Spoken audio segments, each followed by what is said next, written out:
In Matthew chapter 14, Jesus has gone to pray and he's told his disciples to get into a boat.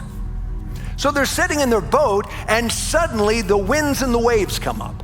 It's very turbulent. These are sailors. They're fearing for their life. There's not a hole in the boat. It isn't sinking yet, but it could very likely sink. They're in trouble. So they start rowing and rowing harder, but the rowing is getting them nowhere. Some of you, by your own efforts, are trying to get right with God. It is getting you nowhere except exhausted. And then things get way, way, way, way worse. They look across and they see a ghost. They think it's a ghost. They're terrified now. They're spitless, fearful out of their mind. And then they hear a voice. Folks, we got to hear the voice. You got to hear the voice. I remember when I heard the voice. And what did the voice say? It's me. It was Jesus. It's me. Don't be afraid.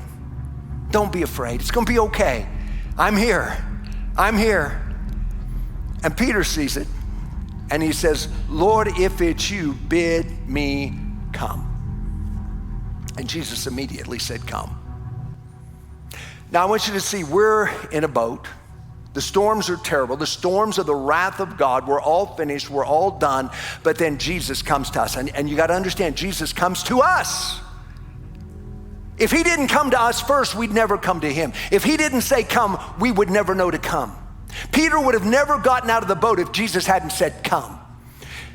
They would have never gotten to Jesus if Jesus hadn't come to them. Some of you are sensing that today. Jesus is coming to you. The Holy Spirit's dealing with you. That's how it works. This is the greatest day of your life. The Holy Spirit's wooing you. He's dealing with you.